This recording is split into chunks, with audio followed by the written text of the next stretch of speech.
শান্তা পিলপিল করে চোখ খুলল। নিজেকে একটা অজানা রুমে আবিষ্কার করে সে কপালে হাত দিয়ে উঠে বসলো।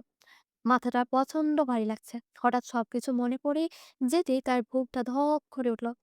কেউ তাকে অপহরণ করেছে বুঝতে পেরে সে বাঁচাও বলে আর্তনাদ করতেছিল, কিন্তু আর্তনাদ করার আগে দরজা খুলে প্রবেশ করলো চড়া সুটম দেহে এক দীর্ঘ যুবক। শান্তা কেবিনকে দেখে ভয়ার্ত আর কাঁপা কাঁপা কণ্ঠে বলল, আমাকে এখানে কেন নিয়ে আসছেন? প্লিজ আমায় ছেড়ে দিন। কেবিন এক ছিলতে শয়তানি হাসি দিয়ে শান্তার দিকে এগোতে এগোতে কুৎসিত রসিকতা কণ্ঠে বলল, আরে রিল্যাক্স বেবি, এত হাইপার হচ্ছ কেন? তোমাকে তো ছেড়ে দেওয়ার জন্য আনা হয়নি। শান্তা বিছানায় পিছাতে পিছাতে আকুল কণ্ঠে বলল, খ্যার, আমাকে এখানে নিয়ে আসছেন? কি ক্ষতি করেছি আমি আপনাদের? প্লিজ আমাকে যেতে দিন। কেবিন শান্তার আরো কাছে ঝুঁকে এসে নেশাত্ম কণ্ঠে বলল, হাই ডার্লিং, ভয় পেও না। তুমি কোনো ক্ষতি করোনি। তবে তোমার ওই শরীরটা করেছে। সে আমাকে রাখছে। কাম অন ভেবে জাস্ট এনজয় বলে শান্তার উপরে ঝুঁকে পড়ল। শান্তা রাগ আর ঘেন্নায় কেবিনকে ধাক্কা দেওয়ার আপ্রাণ চেষ্টা করতে থাকলো। কেবিন শান্তার দু হাত বিছানায় লক করে দিয়ে তার শরীরে সুবাস নেওয়ার চেষ্টা করতে শান্তার সব শক্তি দিয়ে কেবিনের ঘাড়ে সজোরে কামড় বসিয়ে দিল। আহ! কেবিন যন্ত্রণায় কোকিয়ে উঠে বিছানায় এক পাশে ছিটকে পড়ল। সে হাত দিয়ে ঘাড় চেপে ধরে হিংসত আর রাগে কণ্ঠে বলছে উঠল, এত বড় সাহস! তুই কেবিনকে কামড় দিস, হারামি মেয়ে! এ ভালোভাবে আদায় করতে চেয়েছি আর তুই কামড় দিলি? দাঁড়া, তোর কি অবস্থা করি আমি, দেখ। সন্ধ্যা এক মুহূর্তে সময় নষ্ট না করে বিছানা থেকে নেমে আশেপাশে তাকাতে লাগলো। হঠাৎ টেবিলের উপরে একটা ভারী মাটির ফুলদানি দেখে সে দ্রুত সেটা হাতে তুলে নিয়ে এবং কেবিনের মাথা সজোরে আঘাত করলো। আহ! শিট! কেবিনের মাথা চেপে ধরে মেঝেতে বসিয়ে পড়ল। তার কপাল ভেঙে তাজা রক্ত গড়িয়ে পড়েছে। সে ব্যথায় আর্তনাদ করতে থাকলো। শান্তা বিছানার কোনায় নিজের ব্যাগটা দেখতে পেয়ে সেটা ছো মেরে নিয়ে পাগলের মতন রুম থেকে বেরিয়ে দৌড় দিল। কেবিনের আর্তনাদ শুনে রবিন ঝড়ের বেগে রুমে ঢুকলো। কেবিন রক্তাক্ত অবস্থা দেখে সে আতঙ্কিত কণ্ঠে বলল, ও গড! এটা কি হলো? আপনার মাথা দিয়ে তো অনেক রক্ত পড়ছে। কেবিন রক্তমাখা হাতে নিজের জখমটা চেপে ধরে প্রতিহিংসায় ভরা ক্রূর কণ্ঠে বলল, সুন্দর জিনিসের দাম আর তেজ একটু বেশিই থাকে। মেয়েটা পালিয়েছে, ওকে ধর। ওকে আমি এমন শিক্ষা দেবো যে ওর নিজের নামটা উচ্চারণ করতেও ঘৃণা বোধ করবে। শান্তা বাড়ি থেকে বেরিয়ে দেখলো চারিদিকে ঘুটঘুটে অন্ধকার। চারপাশ থেকে বন্য জীবজন্তুর ডাক ভেসে আসছে। তার মানে এটা কোনো গভীর জঙ্গল। হঠাৎ সে দেখলো চারজন লোক তাকে ধরার জন্য হন্য হয়ে আসছে। সে আর কিছু না ভেবে ঘন জঙ্গলের দিকে মরণপণ ধরালো, দৌড় দিল, পিছু পিছু ধাওয়া করলো। রবিন আর তার সাঙ্গপাঙ্গরা পেছন থেকে রবিন হুমকি ভরা কণ্ঠে চিৎকার করে বলল, হে দাঁড়া বলছি, পালালে কিন্তু হাসর খুব খারাপ হবে। শান্তা থামলো না, বাঁচার শেষ চেষ্টাটুকু দিয়ে সে দৌড়াচ্ছে। একসময় সে হাঁপিয়ে উঠলো, ফুসফুস পেটে যাওয়া দশা। চারদিকে তাকিয়ে দেখলো কেউ নেই। সে দ্রুত নিজেকে আড়াল করার জন্য একটা ঘন ঝোপের ভেতরে ঢুকেই পড়ল। কিছুক্ষণ পর রবিন না সেখানে এসে থামলো। রবিন চারপাশটা দেখে বাকি ছেলেদের উদ্দেশ্যে আদেশ সূচক কণ্ঠ বলল, গেল কোথায়? এত তাড়াতাড়ি এই জঙ্গলে পার হওয়ার কথা না। আমার মনে হয় আশেপাশেই আছে। সবাই আলাদা হয়ে চাষ করো। সবাই আলাদা হয়ে শান্তাকে খুঁজতে লাগলো। শান্তা জোপের মধ্যে একটা মোটা কাঠের ডাল খুঁজে পেল। ঠিক সেই মুহূর্তে একটা ছেলে শান্তার একদম কাছে চলে এলো। শান্তা সুযোগ বুঝে একটা হাতে লাঠি দিয়ে সহজরে ছেলেটার মাথায় আঘাত করলো। ছেলেটা ব্যথা আর্তনাদ করতে গেলে শান্তা খপ করে তার মুখ চেপে ধরলো। তারপর অন্য হাতে মুঠোয় ধুলো নিয়ে সজোরে ছেলেটার চোখে মেখে দিল।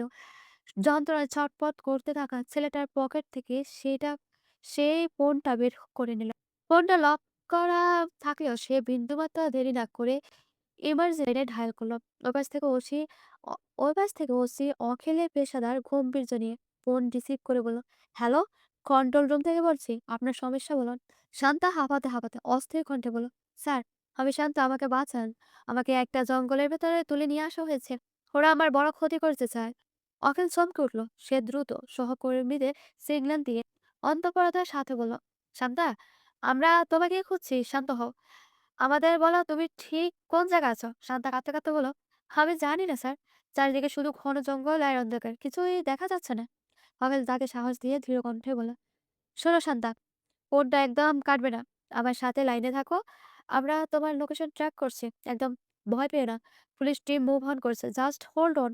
ফোনটা লাইনে রেখে অখিল কম্পিউটার অপারেট কৃতজ্ঞ স্বরে নির্দেশ দিল, ফার্স্ট এই নাম্বারটা ইমিডিয়েটলি টেস্ট করো। I want the coordinates right now. এরপর সে দ্রুত এসপি বাদনকে কল দিল। বাদন তখন শান্তার শান্তার নিজের ফোনে লোকেশন ট্র্যাক করে দেখছিল সেটা তার বাড়িতেই পড়ে আছে। অখিলকে ফোনে পেতেই বাদন উদ্বিগ্ন কিন্তু গম্ভীর কণ্ঠে রিসিভ করলো। অখিল দ্রুত জানালো শান্তার খোঁজ পাওয়া গেছে। ও 999-এ কল করেছে। ও হিউম্যান ট্রাফিকারের খপ্পরে পড়েছে। এখন একটা জঙ্গলের ভেতরে আছে। বাদন বিদ্যুৎ বেগে উঠে দাঁড়িয়ে কমান্ডিং ভয়েসে জিজ্ঞেস করলো লোকেশন কি পিন পয়েন্ট করা গেছে। অখিল উত্তর দিল আইডি সেলফ কাজ করছে, কয়েক সেকেন্ডের মধ্যে পেয়ে যেতে পারে। বাদন তখন তার ঘান বেল্টটা ঠিক করতে করতে চূড়ান্ত প্রেশার দাঁড়িতে সাথে আদেশ দিল লোকেশন পাওয়ার সাথে সাথে আমাকে ম্যাপ ফরওয়ার্ড করো। আর সব কয়টা এন্ট্রি পয়েন্ট ব্লক করার জন্য লোকাল থানা alert Pathao. I am on my way. কিছুক্ষণের মধ্যেই লোকেশন ট্র্যাক করে বাদন সহ পুরো টিম রওনা দিল। এদিকে শান্তা সেই ছেলেটার মুখ ছেড়ে দিয়ে পাশে এলিয়ে পড়লো। তার শরীরটা প্রচন্ড দুর্বল হয়ে এসেছে। সাথে সাথে ছেলেটা চিৎকার শুরু করতে সেই শব্দে রবিনরাও ধরে আসলো। শান্তাকে দেখতে পেয়ে দুইজন তাকে টেনে হিঁচড়ে তুলল। রনি আর বাকিরা মিলে আহত ছেলেটাকে পা করে তুলে নিয়ে বাড়ির দিকে রওনা দিল। শান্তা তখনও অজ্ঞান হারানোর মতন অবস্থা। তাকে টেনে হিঁচড়ে আবার সে বাড়িতে এনে রুমের ভেতর ছুঁড়ে মারল। শান্তা তার ধুলভ শরীর নিয়ে যন্ত্রণা আর্তনাদ করতে লাগলো।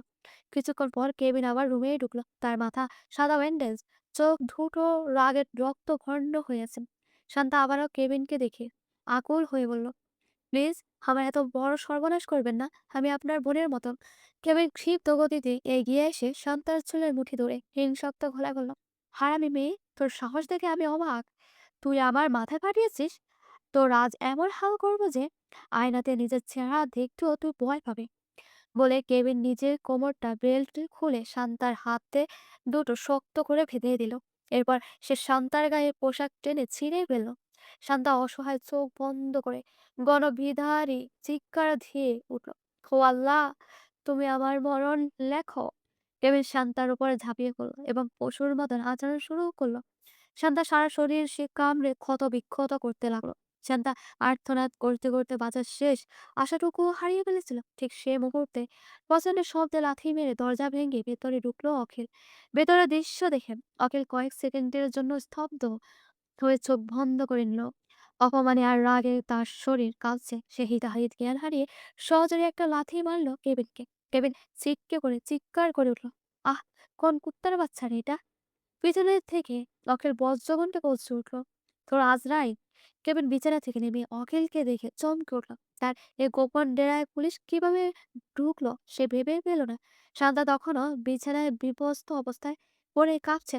অখিল এক মুহূর্ত দেরি না করে নিজের গায়ে পুলিশের ইউনিফর্মটা খুলে দ্রুত শান্তার শরীরে ঝরিয়ে দিল। এই সুযোগটা কেবিনের জানালা দিয়ে লাফিয়ে দৌড়ে পালালো। শান্তা কাঁদতে কাঁদতে ভাঙ্গা গলায় বলল ওরা আমাকে কলঙ্কিত করে দিল। এই সমাজে আমি আর মুখ দেখাতে পারবো না। অখিল পরম মমতায় শান্তাকে নিজের বুকে চেপে ধরলো। সান্ত্বনার স্বরে বলল কিছু হয়নি শান্তা, তুমি সব ঠিক হয়ে যাবে।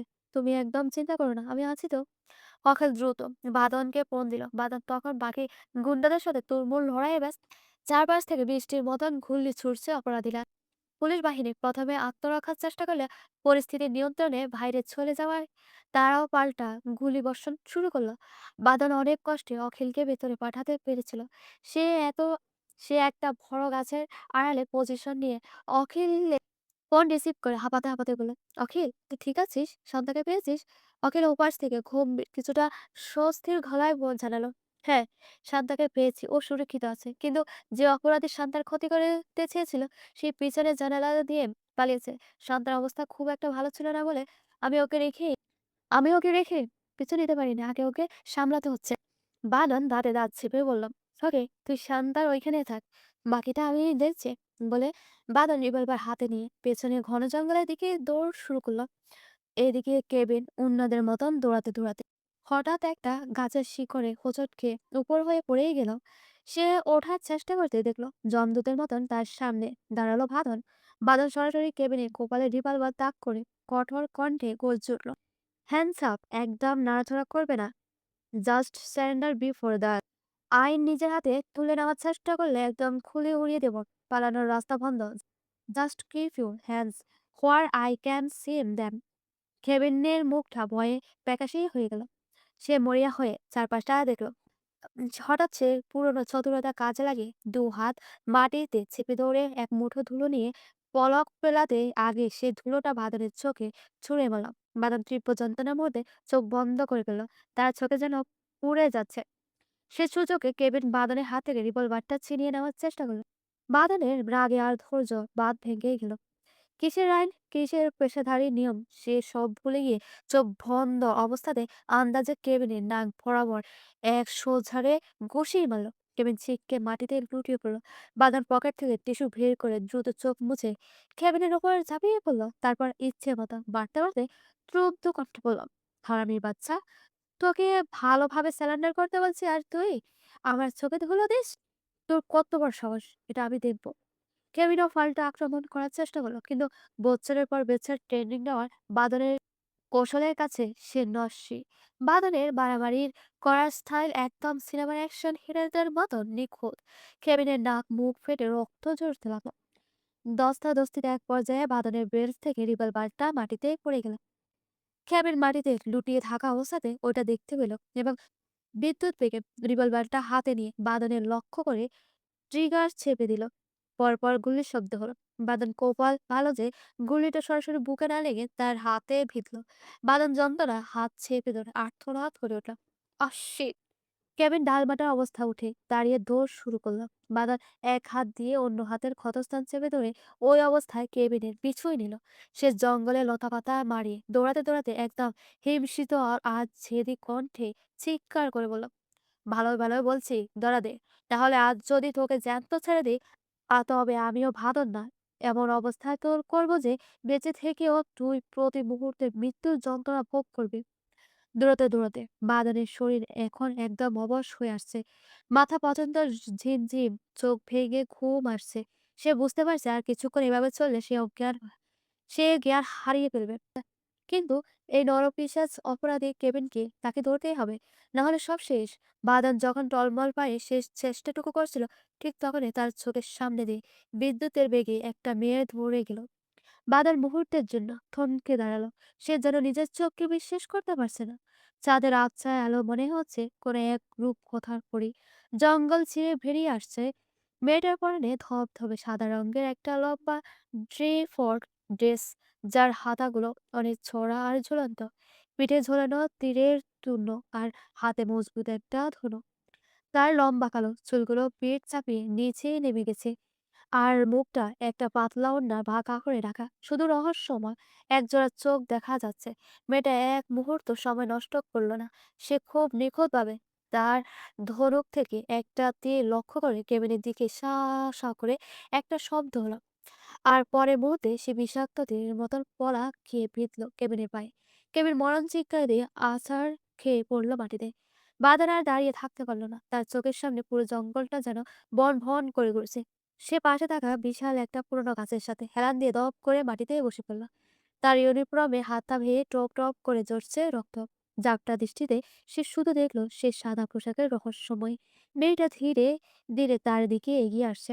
বাদা পিস পিস করে কিছু বলতে চাইলো, কিন্তু গলা দিয়ে কোনো শব্দ বের হলো কিন্তু গলা দিয়ে কোনো শব্দই বের হলো না।